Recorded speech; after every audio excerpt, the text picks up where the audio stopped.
ભાઈ આ છે હિરણેશ્વર મહાદેવનું મંદિર। જોવો ભાઈ અહીંયા એક મગર છે અને અહીંયા બાજુમાં ભાઈ ભેહું પણ સરે છે। જોવો ભાઈ તો આ એક મગર રહી અટાણે એની હાલવાનું ચાલુ કરી દીધું। આપણે અહીંયા આવ્યા અને અવાજ આવ્યો એટલે એ ભાગી છે।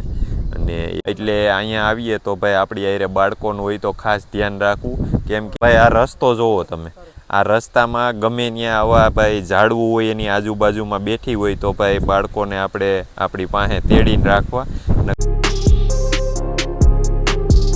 હાલો મિત્રો, અટાણે ઘડિયાળમાં વાગી ગયા છે 3 અને આપણે ત્યાં ભાઈ મહેમાન આવ્યા છે। તો આપણે અટાણે મહેમાન ભેગા આવ્યા હતા દેવળિયા। તો ભાઈ દેવળિયા પાર્ક તો બુધવારે બંધ હોય, તો ગમે તે ભાઈ તમે આવો તો બુધવારના બંધ હોય ગમે તે।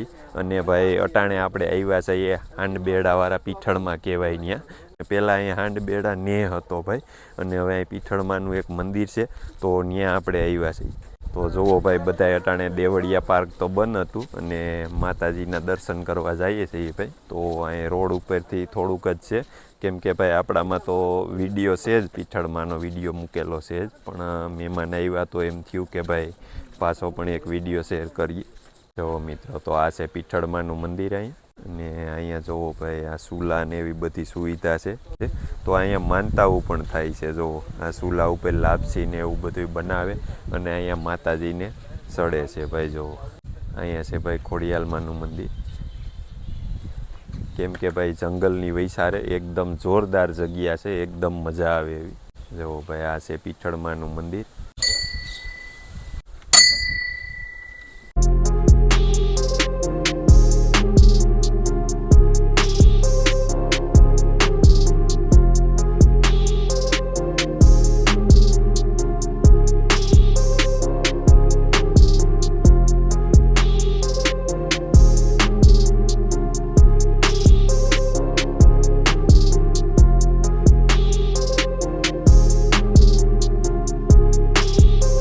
તો ભાઈ અહીંયા એક જૂનવાણી વાવ છે। આમાં બધાયનું એવું કહેવું છે કે ભાઈ અહીંયા જે જૂના માણસો છે એનું કહેવાનું એવું છે કે આ વાવમાં ભાઈ પાણી ખૂટતું જ નથી। તો શું કે રામભાઈ, પાણી કેમ છે? પાણી ફૂલ મીઠું હાકર જેવું, અહીંયા ઉનાળામાં પાણી ન ખૂટે। તો જો ભાઈ પાણી તો હાવ માથે જ ભર્યું છે, 15-20 ફૂટ જેટલું સેટું છે। અને ભાઈ જે કોઈ આવે એ આ કુંડા ને એવું ભરતા જાય, કેમ કે પશુ પક્ષી ભાઈ અહીંયા બહુ આવે પાણી પીવા। આપણે એક કુંડો ભરી દઈએ।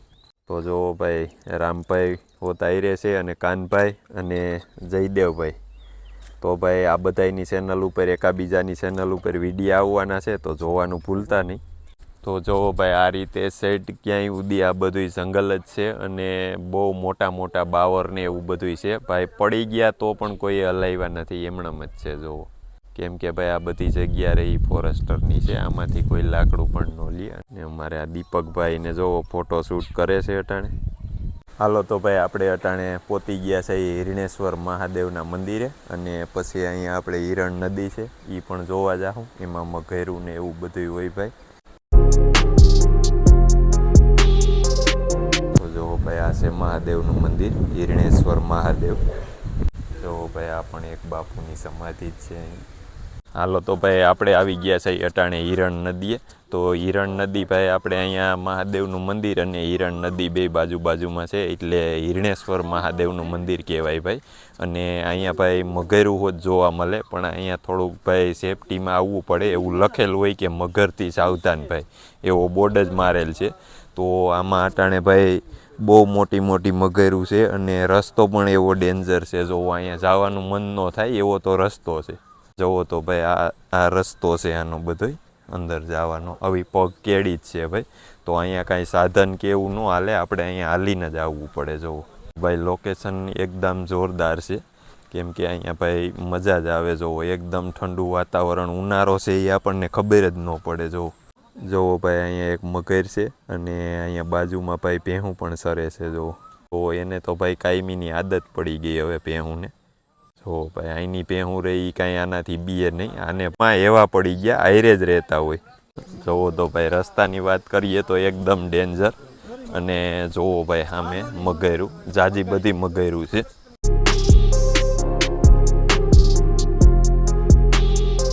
જુઓ ભાઈ સામે કાંઠે એક બેઠી છે અને 2-3 જેવી ભાઈ તરે છે આમાં। જુઓ તો જુઓ મિત્રો અટાણે એ અડધી પાણીમાં છે અને અડધી અંદર છે. આવી રીતે આમાં ભાઈ જોઈએ તો ઘણી બધી જગ્યાએ તો આખી નદીની ભાઈ વાત કરીએ તો આખી નદીમાં અટાણે મગર જ હોય. જો આખી નદીમાં તો અટાણે તો ભાઈ અંદર છે એકદમ. આપણે જઈએ તડકાના ટાઈમમાં આવ્યા હોઈએ તો એ તો ભાઈ ઘણી વખતમાં બાયણે સામે હોતું હોય અને ઘણી વખત તો ભાઈ એવું બને કે આ બાજુમાં રહ્યું એ સામે દેખાય ને ભાઈ એ જંગલ જ છે. ઘણી વખત તો એવું બને તો હાવી જ આવી જાય, દીપડા આવી જાય, એ પણ આ નદીમાં પાણી પીવા આવી જાય છે. તો ભાઈ કંઈક આપણા ભાગમાં હોય તો એના દર્શન પણ થઈ શકે.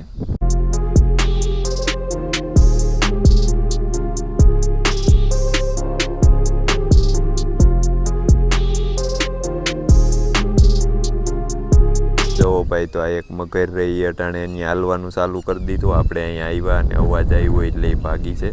અને એક બે તો ભાઈ ઓલા કાંઠા ઉપર અડધી પાણીમાં છે અને અડધી બહાર છે. જો હાલતી જાય ને એકવાર સામે બેઠી એ બસું રહી નામ મગર હે ને મોટું આ બાજુ હે ને તમને નદીના અને ભાઈ ખાસ આપણે અહીંયા આવીએ તો એક ખાસ ધ્યાન રાખવું, કેમ કે અહીંયા ભાઈ આ એરિયો રહ્યો એ એકદમ મગરનો જ છે. એટલામાં એનું રહેણાંક જ થઈ ગયું છે. એટલે અહીંયા આવીએ તો ભાઈ આપણી આરે બાળકોનું હોય તો ખાસ ધ્યાન રાખવું, કેમ કે ભાઈ આ રસ્તો જોવો તમે. આ રસ્તામાં ગમે ત્યાં આવા ભાઈ ઝાડવું હોય એની આજુબાજુમાં બેઠી હોય તો ભાઈ બાળકોને આપણે આપણી પાસે તેડીને રાખવા, નકર ભાઈ આમાં હોત આવી શકે.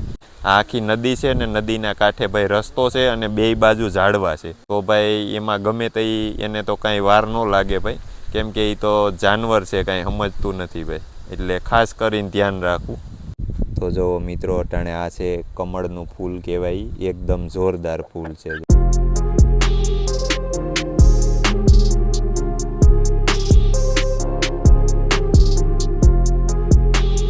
હાલો તો ભાઈ હવે આપણે અહીંયા બધાય ફરી લીધું અને ઘડિયાળમાં વાગી ગયા છે 5 અને હવે આપણે નીકળી જઈએ, કેમ કે ભાઈ બહુ રખડા આપણે. બારે હિરણ નદી જ છે ભાઈ આમણામ ક્યાંય સુધી. અને આમાં બધે ભાઈ મગર્યું અને ઓલે કાંઠે જઈએ તો ભાઈ આપણે સાસણ જવાઈ જાય. જો તો શું કહીએ કાનભાઈ, કેવી મજા આવી આ બાજુ? રામભાઈ જમાવટ આવી મજા આવે એમ થાય કે આપણે અહીંયા જ રહેવું, હવે જવું જ નથી, અહીંયા જવાનું મન નથી થાય. તો હજી તો આપણી પાસે ટાઈમ નથી નકર, પણ હજી 2-3 જગ્યા તો એવી છે કે જોરદાર મજા આવે એવી છે.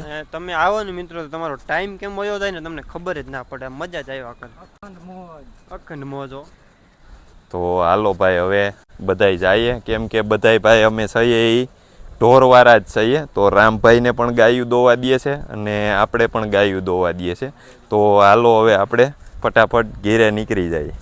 હું ભાઈ અમારા રામભાઈ કંઈક કહેવા માગે છે? સિંહાન અહીંયા પણ બહુ આમ તો સિંહાન કોથળીને બહુ નાખેલી. હા ભાઈ બહુ નાખે સિંહાન એવું, પણ આપણે એક વિડીયો હોત બનાવેલો છે ભાઈ કે આ સિંહાને આ બધું છે ને આપણે જે જાનવર હોય એને થોડીક ભાઈ નુકસાની કરે. તો આનો વિડીયો તો આપણે બનાવેલો જ છે ભાઈ, ચેનલ ઉપર આવી જ ગયો છે.